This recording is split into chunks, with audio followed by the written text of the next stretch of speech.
নমস্কার বন্ধুরা, আমার চ্যানেলে সবাইকে স্বাগত। আজ আমি আপনাদের যে নতুন যোগাসনটি দেখাবো সেটা হচ্ছে অঞ্জনে আসন বা যেটাকে বলা হয় লো লাঞ্জ পোজ। এটিও কিন্তু খুব ভালো একটা যোগাসন আমাদের শরীরের ভারসাম্য বজায় রাখার জন্য, আমাদের যে ব্যালেন্সিং যে অংশটা রয়েছে শরীরের সেটা বজায় রাখার জন্য কিন্তু খুব ভালো এই যোগাসনটি। তো তাহলে আপনারা দেখে নিন যে অঞ্জনে আসন কীভাবে করবেন, এরপরে আমি এর উপকারিতা এবং সাবধানতা নিয়ে আলোচনা করব।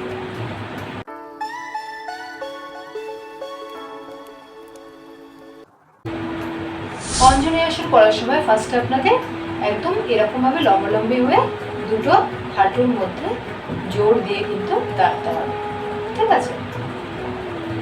এবার একটা পা সামনের দিকে দিয়ে দিতে হবে এইভাবে, এবং আরেকটা পা এরকম পিছনে থাকবে।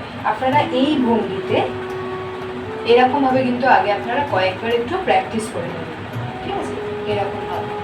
এরকমভাবে কয়েকবার আপনারা একটু প্র্যাকটিস করে নেবেন যোগাসনটি করার আগে, যদি ফার্স্ট টাইম কেউ করে থাকেন, ঠিক আছে? 10 বারের মতন দু পায়ে এরকম একটু আপনারা প্র্যাকটিস করে নেবেন যাতে শরীরের ভারসাম্যটা আসে, এবং এটাও একটু প্র্যাকটিস করে নেবেন আস্তে আস্তে। এই শরীরের ভারসাম্যটা যাতে আপনাদের আসে, দুই পায়ে এরকম ভাবে প্র্যাকটিস করে নেবেন। এবার আমি দেখাচ্ছি কিভাবে করবেন। একটা পা সামনের দিকে এরকম ভাবে দিয়ে দিতে হবে, আর একটা পা পিছনে এরকম ভাবে থাকবে, ঠিক আছে? এইখানে পাটা যে রয়েছে এই দুটো কিন্তু 90 ডিগ্রি অ্যাঙ্গেলে থাকবে। দেখুন পুরো 90 ডিগ্রি অ্যাঙ্গেলে রয়েছে, হাঁটুর সাথে পাটা কিন্তু 90 ডিগ্রি অ্যাঙ্গেলে থাকবে। পিছনের পাটা পুরো স্ট্রেচ থাকবে, ঠিক আছে? স্ট্রেচ রেখে এবার দুটো হাত উপর দিক থেকে নিয়ে গিয়ে যতটা পারবেন আপনারা পিছনে বেন্ড করবেন এই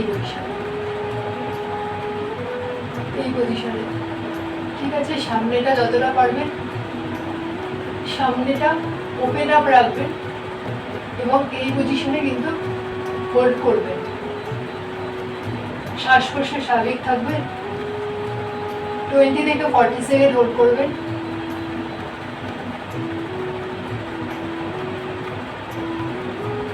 হয়ে গেলে সিম্পলি আবার আস্তে আস্তে আগের পজিশনে ফিরে আসবে।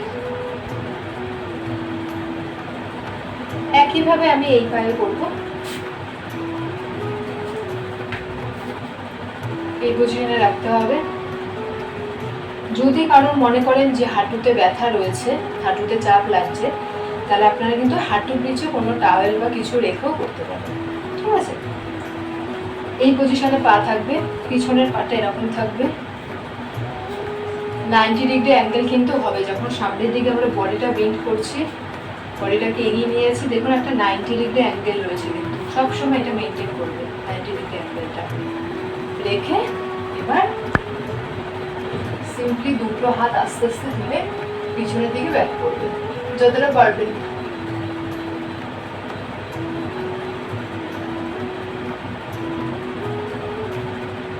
থেকে 40 সেকেন্ড হোল্ড করবেন।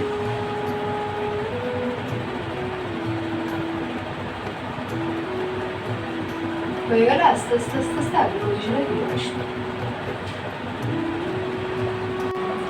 তো ফ্রেন্ডস, তাহলে আপনারা দেখলেন যে অঞ্জনে আসন কিভাবে করতে হয়। এবার আমি এর উপকারিতা নিয়ে আলোচনা করব, এর কি কি উপকারিতা রয়েছে।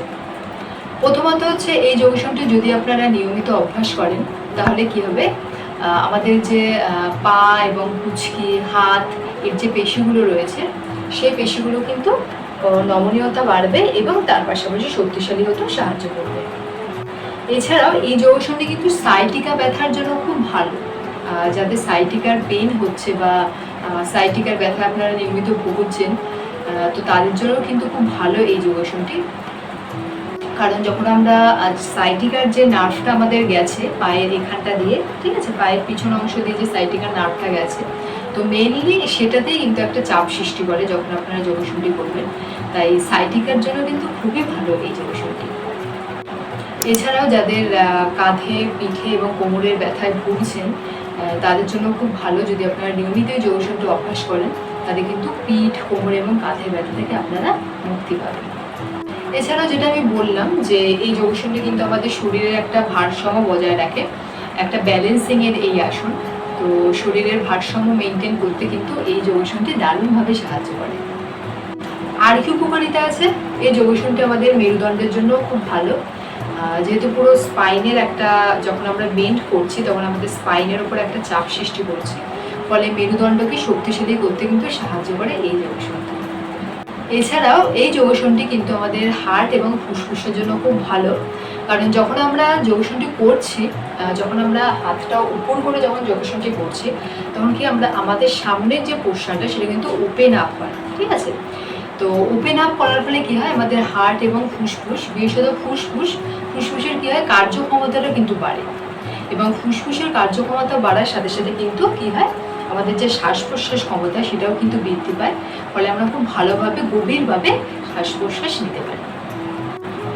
আর লাস্ট যে উপকারিতাটা রয়েছে সেটা হচ্ছে এই যোগাসনটি যদি আপনারা করেন তাহলে কি হয়, আমাদের শরীরের কি হয়, রক্ত সঞ্চালন ক্রিয়া কিন্তু খুব ভালো হয়, যে ব্লাড সার্কুলেশন রয়েছে সেটা খুব দারুণভাবে হয়, ফলত কি হয়, আমরা কিন্তু সারাদিন ফ্রেশ এবং এনার্জেটিক ফিল করি। তো ফ্রেন্ডস, তাহলে আপনারা দেখলেন যে অঞ্জনি আসনের কী কী উপকারিতা রয়েছে। এবার আমি আলোচনা করব যে এর সাবধানতা কী কী আছে, কারা কারা এই যোগাসনটি করতে পারবেন না।